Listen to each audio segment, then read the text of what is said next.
All right, man, peace.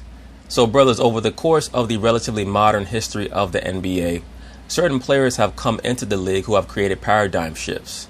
When Elgin Baylor and Wilt Chamberlain first emerged in the mid to late 50s, early 60s, they were the first two black players who were really allowed to even shoot the basketball. Prior to that, the job of the black player was to just rebound and outlet and defend. Your most prominent Caucasian players were the only players allowed to shoot the basketball. So with Elgin Baylor and Wilt Chamberlain, there was a bit of resentment there. When Michael Jordan came into the NBA in the early to mid 80s, the overall convention, or at least the perception of how to win in the NBA, was that you needed a dominant center, or at least a great big man, in order to win. He caused a paradigm shift, which caused a lot of resentment, i.e. the 1985 All-Star Game. When Steph Curry came into the league, he was viewed as a player who maybe had the potential to be a little bit bigger version of Steve Nash. He ended up being a player who necessitated a quantum leap in the NBA when it came to offensive schematics. And that also has caused a great deal of resentment, as Mr. Andre Iguodala is going to attest to himself. And let me not also forget Mr. Dirk Nowitzki, who may have been arguably the most impactful player in the modern history of the NBA, because he pretty much got rid of the hard hat and shovel type power forwards of the 90s, the Charles Oakleys, the Antonio Davises, the Dale Davises, Anthony Mason, Antoine Carr, so on and so forth. Those power forwards who just stayed in the lane and hit anyone who tried to drive to the basket. With Dirk Nowitzki, that pushed that type of power forward pretty much out of the NBA, and Steph Curry has done a lot of that as well. With the way in which he plays, just pulling up from 25 to 30 feet, everything being face-up oriented, that has caused many players who may have been very relevant back even just 10 to 15 years ago to become obsolete. There's very little posting up in the NBA today because of the Steph Curry style of offense. And we just saw LeBron James win his first championship, 7 years ago, by embracing the post-up. Steph Curry has changed a lot of that. And there are players who have been in the league for a while now, who are relatively prominent, who are upset about that, at least according to Andre Iguodala. Who do I believe he's talking about? I believe he's talking about LeBron James and Chris Paul, and most likely Russell Westbrook as well. So they're going to talk about it. I'm going to chime in. Talk about Warriors forward Andre Iguodala, because man, he is making headlines every day on this book tour. Thank you, Iggy, for making our last week before free agency starts so newsworthy.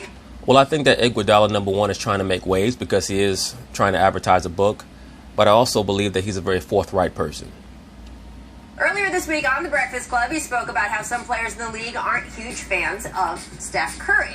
He said, when you say that Andre Iguodala is alleging that certain players are not huge fans, well, no player is supposed to be a huge fan of another player. What I think Iguodala actually meant, or what he most likely actually said, is that there are players across the league who don't show the amount of respect to Steph Curry that he deserves based on his accomplishments. You know where I see it the most, the hate on Steph? It's across the league, the other players. Some of the older players hate that he came in and took their shine. They hate it. Now, brothers, you see that?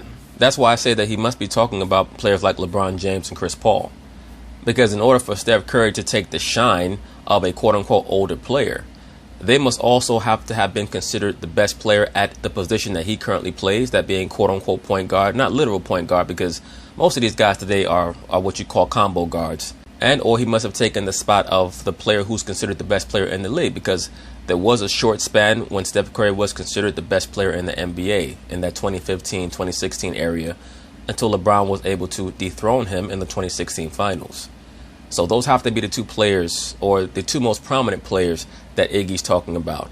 I also say that he must be talking about Westbrook as well, because Westbrook has never shown any level of respect for Steph Curry. Part of it is his competitive drive, and also part of it is just his envy. There's no disrespect to Russell Westbrook. There are things that Russell can do that Steph Curry will never be able to do in his wildest dreams. Just like there are things that Steph can do that Russell Westbrook will never ever be able to do in his wildest dreams. And sometimes I castigate Steph for his poor decision making, especially in big spots. He has nothing on the level of ineptitude that Russell Westbrook habitually shows in pivotal moments. Russell Westbrook is one of the worst point guards that I've ever seen in big spots when it comes to decision making. He very clearly is not a point guard. But just to get back to the point, it's very clear to me that when Iggy says some of the older players hate that he came in and took their shine, he's talking about number one, Chris Paul, number two, LeBron James. So Iggy says older players hate on Steph. BS or real talk? Real for me. Ooh, all right, why? I've seen it.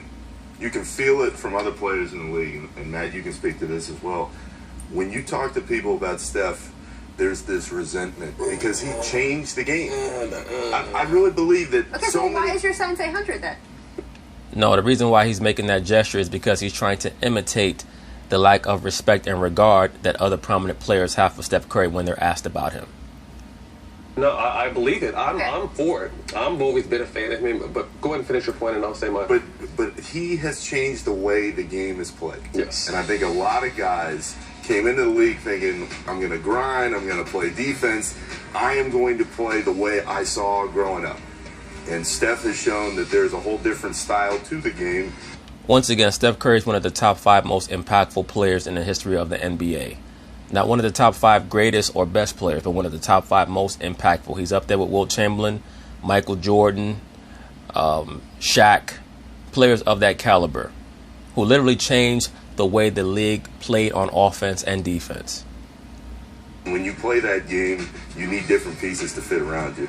And he has made a lot of guys had to either change their own games or they've kind of slid out of the league a little bit with the way things used to be. No, I agree. I think, he came in, he's the golden boy. He came in and destroyed record books, won championships, beat LeBron. He's done a...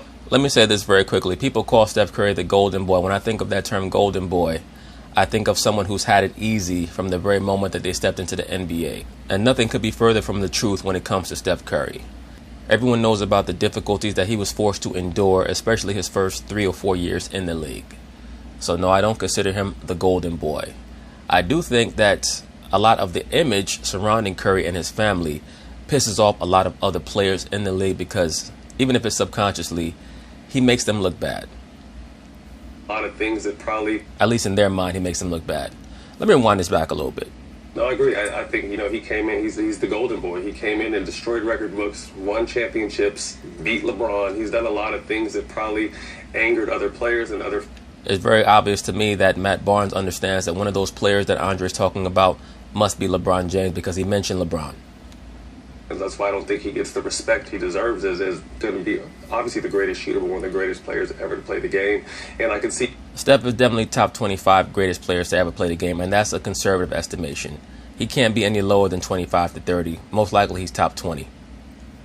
Being bitter from that, not to mention the little light skin thing, and people have problems with that. And like I said, he's a perfect example of what the... There's definitely a subtext of colorism there because I constantly hear a lot of people bring up the shade of his skin tone, and they don't understand how weak it makes them look when they're talking about him being quote-unquote light-skinned and that having something to do with his success. I mean, it's just nonsense.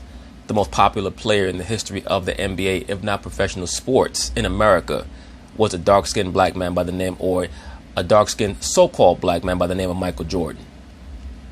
The NBA needs to be represented as, and people don't like that either. So, like, most of the time when people are so good or something so perfect, so to speak, people don't like that, and that's exactly what you get with Steph. This is the category of being on the right or wrong side of history, though, because history is going to remember him as a 2-time MVP, the first unanimous MVP, right. As you say, consensus, greatest shooter the game has ever seen. So I would not quite say the consensus greatest shooter that the game of basketball has ever seen. I think that there's still some debate, at least in my mind, between Steph Curry and Larry Bird, especially due to the fact that Larry Bird was just a bigger man. He could get his shot off easier, whether it's in traffic or over a double team in the post, etc. But it's certainly a debate. If I was forced to pick, I'd probably pick Steph because of the way in which he's extended the limits of our understanding of how far away a jump shot should be taken in a real game. That's people might want to get on board. Well, Matt. Well, I'm not quite sure if they should be concerned with getting on board. If they have their opinion, they have their opinion. My thing is, if you have actual substance to your argument or to your perspective, it's always going to win the day anyway. You're always going to have people who have an emotional stance for whatever reason, whether it be envy or what have you. It is what it is. So peace.